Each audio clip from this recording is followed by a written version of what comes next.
बिस्मिल्लाहिर्रहमानिर्रहीम। अस्सलामुअलैकुम। Welcome to the Biolish world. आज जो है ना वो हमने फ़र्स्ट ईयर का फर्स्ट चैप्टर स्टार्ट करना है जो कि है introduction to biology.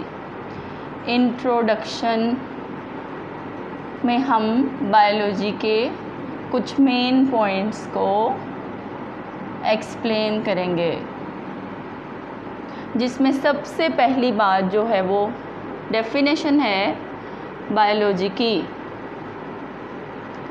What is biology? Biology is a branch of science that deals with the study of living things. जब भी हम जानदारों की बात करते हैं, उनकी स्टडी करते हैं, तो उसे हम कहते हैं biology. Bio means life and Loggy means reasoning. आपने जानदारों की जो स्टडी करनी है उसके बारे में रीज़न्स देनी है कि जानदार जो हैं वो जानदार क्यों हैं। इसमें हम हमेशा लिविंग थिंग्स की साइंटिफिक स्टडी करते हैं ताकि हम उनके बारे में कंप्लीट इंफॉर्मेशन हासिल कर सकें। साइंटिफिक स्टडी करते हैं। इसमें हम जानदारों के सेल से लेके उनकी क्लासिफिकेशंस, उनके किंगडम्स तक पढ़ते हैं। वो क्या खाते हैं, कैसे रहते हैं, उनकी निच क्या है। निच मीन्स उनका प्रोफेशन, कि वो क्या काम करते हैं इकोसिस्टम में। तो जब हम जानदारों की स्टडी करें तो उसे हम कहते हैं बायोलॉजी। जैसा कि फ़र्स्ट ईयर के स्टूडेंट्स जो हैं वो 9th क्लास में भी ये डेफिनेशन पढ़ के आते हैं। The scientific study of life is called biology. अब बात ये है कि लिविंग थिंग्स को जो है ना वो आप कैसे डिस्टिंग्विश कर सकते हैं। आप कैसे बता सकते हैं कि ये जानदार हैं और ये बेजान हैं। तो हम लिविंग ऑर्गेनिज़म्स की क्या बताएंगे, कैरेक्टरिस्टिक्स बताएंगे, उनकी खसूसियात बताएंगे कि कौन सी बेसिक कैरेक्टरिस्टिक्स की वजह से हम लिविंग ऑर्गेनिज़म्स को पहचान सकते हैं। जिनमें से सबसे पहली कैरेक्टरिस्टिक क्या है, living organisms are made up of one और मोर सेल्स।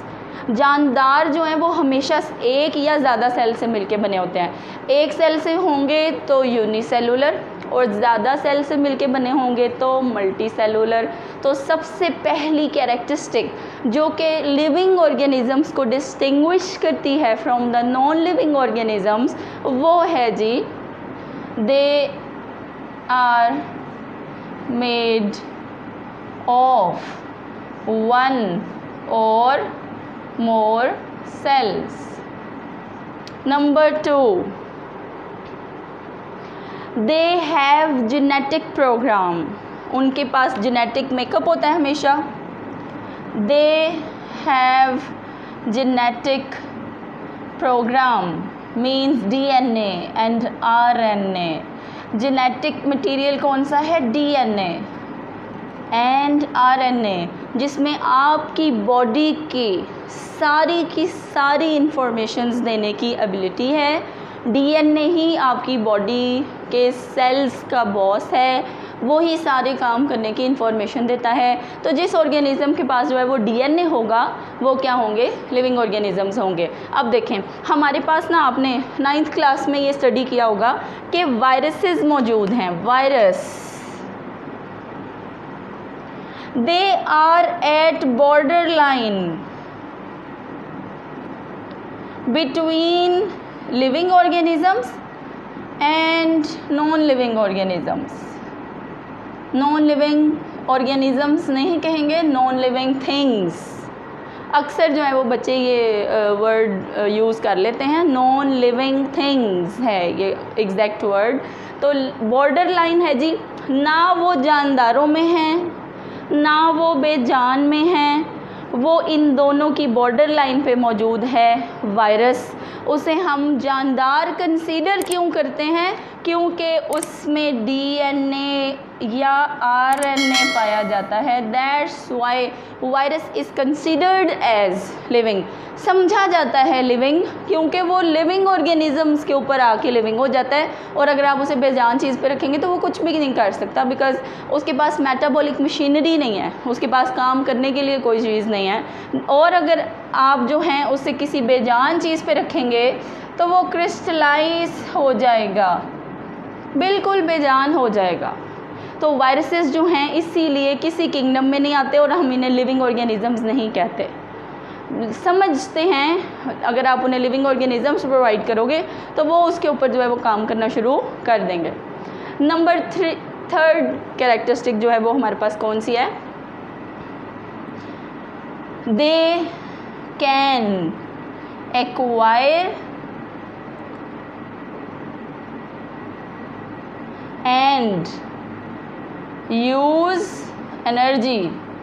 लिविंग ऑर्गेनिज़म्स जो हैं वो एनर्जी को अपनी बॉडी में प्रोड्यूस भी करते हैं और उसको इस्तेमाल भी कर सकते हैं। जानदार जो हैं वो एनर्जी के बगैर तो पॉसिबल ही नहीं है, वो अपनी बॉडी में एनर्जी प्रोड्यूस करते हैं, खाना खाते हैं, खुराक हासिल करते हैं, फिर उसको डाइजेस्ट करते हैं, उसकी ब्रेक डाउन करते हैं, फिर उसमें से एनर्जी रिलीज़ करते हैं। तो तीसरी कैरेक्टरिस्टिक क्या है? They can acquire and use energy. और हमारे पास चौथी कैरेक्टरिस्टिक जो है वो लिविंग ऑर्गेनिजम्स के बारे में ये है, दे कैन ग्रो। जानदार बड़े होते हैं, जानदार ज़्यादा होते हैं। अब देखें जो मल्टी सेलुलर ऑर्गेनिज़म है ना वो बड़े होते हैं, सेल डिवाइड करते हैं उनके, और जो यूनिसेलुलर ऑर्गेनिज़म है जो एक सेल पे मुश्तमिल है वो बड़े तो नहीं हो सकते लेकिन वो डिवाइड होके ज़्यादा होते हैं। जैसे देखें बैक्टीरिया जो है वो एक यूनिसेलुलर ऑर्गेनिज़म है, वो एक सेल पे मुश्तमिल है, वो हमें आम आँख से नज़र नहीं आता और वो कभी भी नज़र नहीं आता चाहे वो ग्रो हो जाए। अब देखें बैक्टीरिया ग्रो कैसे होता है? डिवाइड होके। बैक्टीरिया कभी बड़ा नहीं होता, बैक्टीरिया हमेशा डिवाइड होता है। जबकि मल्टी सेलुलर ऑर्गेनिजम्स जो हैं वो आपको बड़े होते हुए इसलिए नज़र आते हैं, जैसे कि हम ह्यूमंस, हम छोटे होते हैं, बच्चे होते हैं, फिर आहिस्ता आहिस्ता हम बड़े होते जाते हैं। वो हम भी बड़े कैसे होते हैं? हमारे भी सेल्स डिवाइड करते हैं तो हम ग्रो करते हैं। तो जानदार हमेशा ग्रो करते हैं। और उसके अलावा पांचवी कैरेक्टरिस्टिक हमारे पास ये है, they can maintain internal conditions. वो जानदार हमेशा अपनी बॉडी को मेंटेन करता है, गर्मी से थर्मो रेगुलेशन, पानी से osmoregulation, waste material body से निकालता है, एक्सक्रीशन करता है। तो लिविंग ऑर्गेनिज्म वो जो अपनी इंटरनल कंडीशंस को मेंटेन कर सकता हो। और उसके अलावा नंबर 6 कैरेक्टरिस्टिक ये है कि लिविंग ऑर्गेनिजम्स में केमिकल रिएक्शंस होते हैं। तो आप देखें कि हम सिंपल सा केमिकल रिएक्शन स्टार्ट करते हैं। हम ऑक्सीजन अंदर लेके जाते हैं इन केस ऑफ ब्रीदिंग, जब हम सांस लेते हैं, और बाहर जो है एक्सहेल क्या करते हैं? कार्बन डाइऑक्साइड करते हैं। तो देखें ऑक्सीजन बॉडी के अंदर गई और कार्बन डाइऑक्साइड बॉडी से बाहर आई, ये एक केमिकल रिएक्शन के थ्रू हो रहा है। और अगर हम उस केमिकल रिएक्शन पे नज़र दौड़ाएं तो देखें ऑक्सीजन इनटेक करके फूड की ब्रेकडाउन की जाती है। C6H12O6 is a basic source of energy. Food है आपकी बॉडी की, जब इसको ऑक्सीजन की मौजूदगी में ब्रेक डाउन किया जाए तो कार्बन डाइऑक्साइड प्रोड्यूस होती है, साथ वाटर प्रोड्यूस होता है, साथ एनर्जी प्रोड्यूस होती है। ये वही कार्बन डाइऑक्साइड है जो बॉडी से एक्सहेल की जाती है और ये वही ऑक्सीजन है जो बॉडी इनहेल करती है। और ये देखेंगे बेसिक केमिकल रिएक्शन है। इसके अलावा आपकी बॉडी में जितने भी काम हो रहे हैं वो ज़्यादातर केमिकल रिएक्शंस के रिज़ल्ट में ही हो रहे हैं। तो ये हमारे पास क्या थी, कुछ बेसिक कैरेक्टरिस्टिक्स थी जिनकी बुनियाद पे आप जो है वो जानवरों को बेजान चीज़ों से, जानदारों को बेजान चीज़ों से डिस्टिंग्विश कर सकते हैं। आप फ़र्क बता सकते हैं कि ये जानदार हैं और ये बेजान हैं। तो ये कैरेक्टरिस्टिक्स आपने अपनी बुक से जो है वो याद करनी है। उसके बाद आपको याद होगा कि आपने 9th क्लास के फर्स्ट चैप्टर में कुछ बेसिक जो है वो ब्रांचेस पढ़ी थी बायोलॉजी की,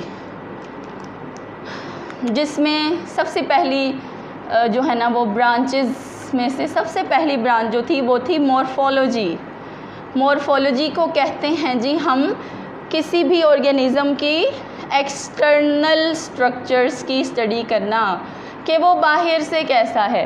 जैसे आपके पास ब्रासिका कंपेस्ट्रिस पढ़ा था आपने 9th के फर्स्ट चैप्टर में। ब्रासिका कंपेस्ट्रिस की अगर आपने मॉर्फोलॉजी पढ़नी है तो आप कहेंगे कि पौधे के पास या तो शाखें होती हैं जो मिट्टी से बाहर हैं, या फिर जड़ें होती हैं जो मिट्टी के अंदर हैं, और जो मिट्टी से बाहर शाखें हैं उन पे क्या है, पत्ते हैं, उन पे फल लगता है, उन पे फूल लगते हैं। ये जो आपने बताया ये उसकी मॉर्फोलॉजी है। और जब आपने किसी चीज़ का इंटरनल स्ट्रक्चर बताना है तो उसे हम क्या कहेंगे, एनाटमी। एनाटमी क्या है, ऑर्गेनिज़म के इंटरनल स्ट्रक्चर्स की स्टडी। इसमें आप जानदारों के इंटरनल स्ट्रक्चर्स बताते हैं। जैसे मैं आपसे कहती हूँ कि प्लांट्स के पास जाइलम सेल होते हैं जो पानी ट्रांसपोर्ट करते हैं, फ्लोएम सेल्स होते हैं जो फूड ट्रांसपोर्ट करते हैं, मीज़ोफिल सेल्स होते हैं जो फूड सिंथेसाइज करते हैं, सपोर्टिंग सेल्स होते हैं, गार्ड सेल्स होते हैं, स्टोमेटा होते हैं। तो ये सारी इंटरनल स्टडी क्या कहलाती है, एनाटमी। और उसके अलावा आपको याद होगा आपने पढ़ा था एवोल्यूशन, जिसमें organism with the passage of time तब्दील होते जा रहे हैं। जैसा कि जानदार जो हैं उनमें कुछ तब्दीलियाँ आ रही हैं। सबसे कॉमन चेंज आप देखें, अगर हम अपने नबी पैगम्बरों से हज़रत आदम अलैहिस्सलाम से स्टार्ट करें तो तब से लेके अब तक अगर आप अपनी हाइट चेक करें तो हाइट में बहुत चेंज आ गया। हज़रत आदम अलैहिस्सलाम की हाइट जो है, उनका कद जो है वो बहुत लंबा होता था, ऑलमोस्ट 150 फीट तक जो है वो सुना है।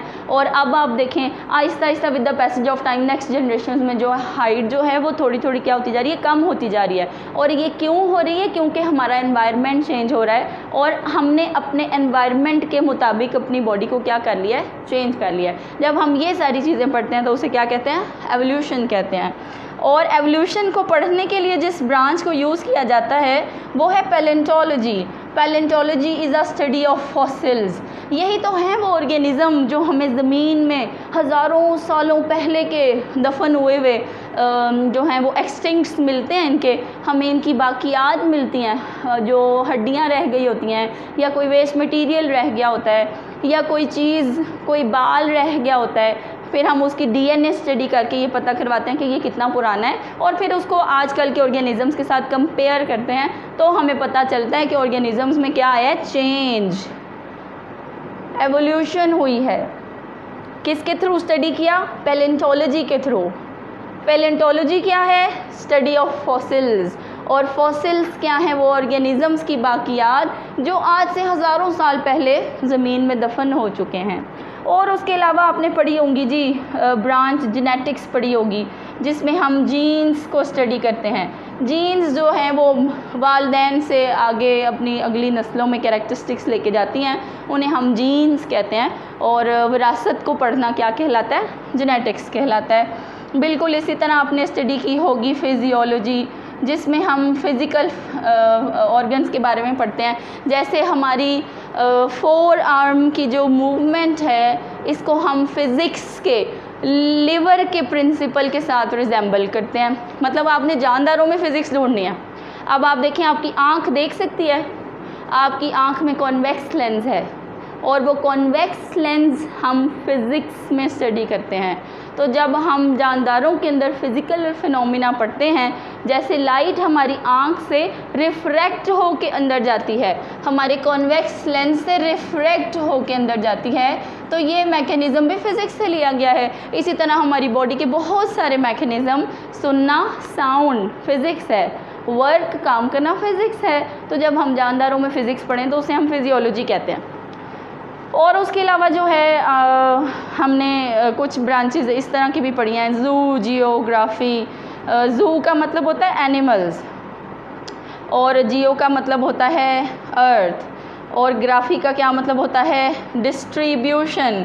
जब हम ज़मीन के मुख्तलिफ़ हिस्सों पर मुख्तलिफ़ एरियाज़ में पाए जाने वाले जानदारों को आपस में रिलेट करके स्टडी करते हैं तो उसे हम ज़ू, जियोग्राफ़ी कहते हैं। और उसके अलावा हमने सेल बायोलॉजी पढ़ी 9th में।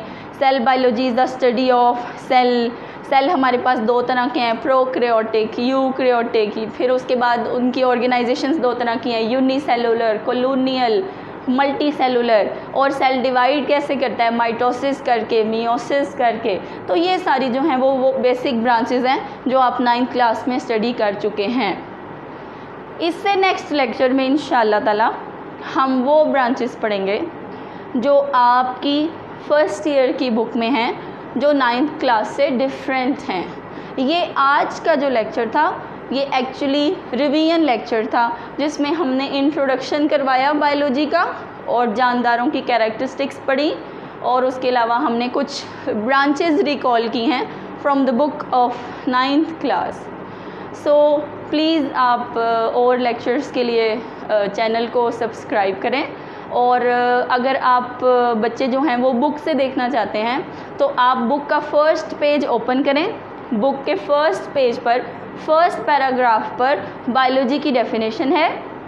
देन सेकंड पैराग्राफ के बाद थर्ड पैराग्राफ में लिविंग ऑर्गेनिजम्स की कैरेक्टरिस्टिक्स आपने याद करनी है, और लास्ट वाले पैराग्राफ में ये ब्रांचेस हैं जो आपने सिर्फ रिकॉल करनी है। ये देखना है कि आपको याद हैं जो आपने 9th क्लास में पढ़ी थी। Thank you for the lecture and please subscribe the channel.